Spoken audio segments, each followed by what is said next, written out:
exciting destinations was the highest point in the world where anyone has lived permanently, a place called Alert.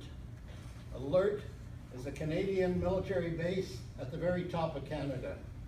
It's the top part of that red circle. Alert, in order to fly there, in order to go there, we usually fly first to Thule, which is the United States Air Force base in Greenland. We land in Thule to refuel, to make sure that when we go to Alert, we have enough fuel to come back, and if there's bad weather anywhere in this area, we can keep going further south.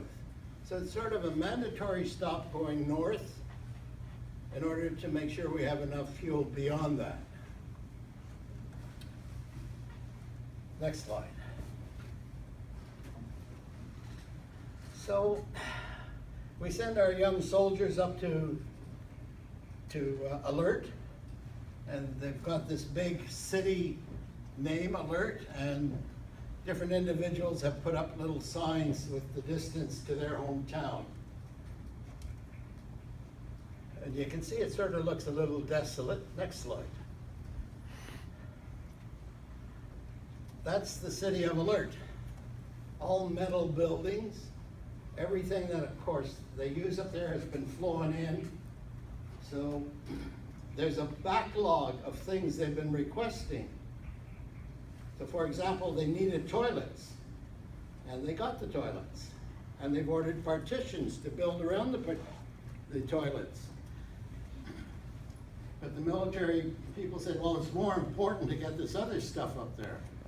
So the partitions are, to my knowledge, are still not at Alert. So they've got this priority system for supplies that go up there. But I want to point something out to you about Alert. The weather up there is about the worst in the world during the winter months. And by the way, during the winter months, it's 24 hours of darkness, because the sun never comes above the horizon during the winter. At every door that goes to the outside of every building, there's a big coil of rope. When there's a bit of a storm going, you got to take that rope with you. One end is attached to the building you just left, and the rope is long enough to get you to the next building. If you can't find the building you're looking for, then you pull yourself back using the rope. You understand? Any questions on the use of the ropes? Okay, next slide. I just want to see what the view's like from down here. Oh, perfect. And what we just saw now we're in Korea. This picture was taken in 1987, and the location is a place called Panmunjom.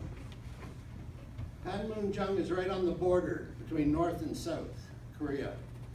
When the war was on in Korea from 1950 to 53,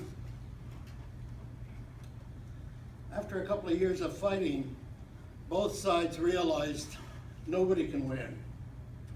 So generals from both sides met at this border town, Panmunjom, to discuss stopping the war. Now, there was really 4 belligerents involved. North and South Korea were 2. The Americans were big supporters of the South, and the Chinese, nationalist Chinese, mainland China, was supporting the North Koreans. So really there were these 4 nations sitting around the table inside, originally tents, and when they realized they couldn't come to an agreement and that the discussions would go on and on for a long time, they decided to put up the metal buildings. It took a year of discussion to actually agree on a ceasefire. And when it came time to actually sign the documents to stop shooting, and the 4 nations had their pens out and were ready to sign the documents, one country did not sign. So remember the four countries involved were first America, China, North and South Korea. Who wants to take a guess which country didn't sign? Yes. North Korea. Which one? North Korea. North Korea? No. South Who Korea. else wants to guess? South Korea. South Korea, yes. South Korea has not signed a ceasefire. But that's all it was a ceasefire. They only agreed to stop shooting, not to end the war. So since 1953, North Korea and South Korea have officially still been at war. They've just agreed not to shoot anymore. The border, kind of the next slide. The border between North and South Korea is right along this line, which you can see goes right through those buildings. So on the far side is North Korea, and of course, when I took this photograph, I was standing on a bit of a tower in South Korea, about 50 yards from the border.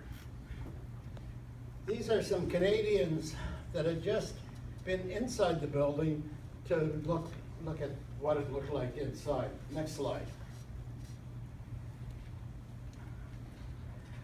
So we got the red circles around 3 North Korean guards, a red circle around some of the North Korean tourists who were up on steps by that building, and the blue circle around some Canadians. Well, here's another little bit of trivia. On military maps, blue are always the good guys, and red is always the bad guys. But there's a lot of interesting things in this photograph. Next slide. Why 3 North Korean guards, standing where they are, and all the North Korean tourists are up at the top of the stairs? Next slide. So we've got the North Korean tourists there. Next slide. And we've got guards 1 and 2 facing the tourists. Those 2 guards have orders to shoot to kill any North Korean that steps down those stairs. Remember, North Korea is still very much a dictatorship. And there's 1 guard watching the Canadians. Next slide.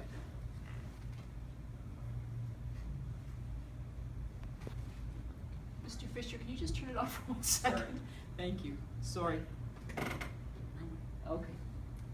There. Okay, so now this is inside the building in Panmunjom, and the border is right in the center of this table, right where that cord is. And I want to draw your attention to the 2 flags.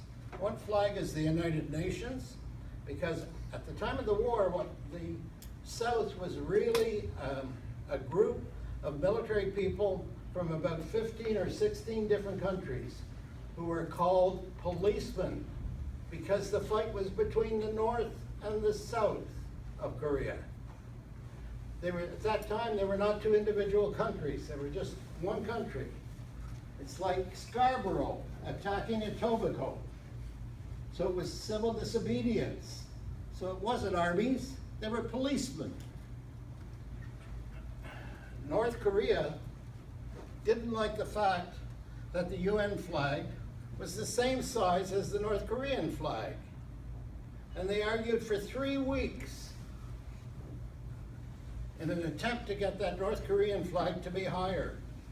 In the meantime, the war is raging, people are being killed, and they're bombing and all that sort of stuff. They finally agreed that the base of the North Korean flag could be larger than the base of the United Nations flag, but the height is the same. So, you know, these politicians talk about stupid things. But you notice just outside the building, there's a North Korean guard standing in North Korea looking in the window. Not only was he looking in the window, he was actually photographing us. So anyone that turned to face the window had their picture taken twice. 1 photo to catch their body, their head, and another photo to get the name tags. So now they got the picture of the individuals and the person's name. What they did with that information, I don't know. Next slide. On this particular occasion, this was taken in Seoul, and there was a big military parade. At the very top of the screen, you can see, they look pretty small, but you can see all the soldiers lined up, ready to go on parade, and a cavalcade of 1, 2, 3, 4, or 5 cars. The president of South Korea had just arrived, and he was in the lead car. Next slide. This gentleman here sort of appeared, and he's carrying a violin case, or he's holding something in his right hand. I wonder what it is. Of course, it's a small machine gun, because the president is going to come and sit down just beyond where I was standing. I was standing here in the grandstand, and he was going to be about 5 yards to my left. But what a parade this was. Next picture. As well as the spectacle of all the troops, they had this fantastic picture showing the president in the center of the picture. And that long picture was made by individuals holding up colored cards. There was 9,000 people in that grandstand holding up cards. Anyone who made a mistake and held up the wrong color was going to be treated to a week in jail. But to give you an idea of this, the volume of people here and on the other side of this grandstand, you can see the density of the people and how small they look.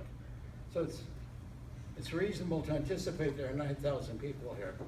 Watch the next slide. The parade started, and that picture kept changing. They made about 40 different pictures as the parade went by. Next slide. Another picture. Next slide.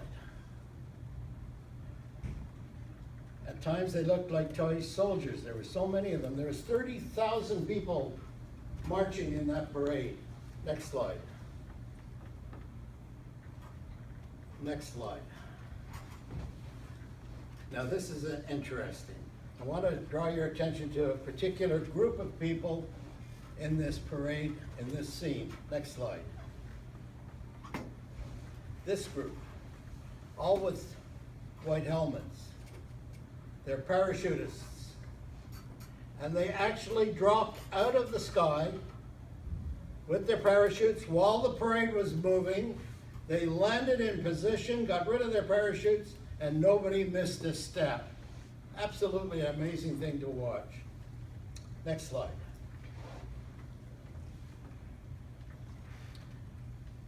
The Canadians had about 25,000 troops in South Korea during the war. Of the 25,000, about 500 lost their lives.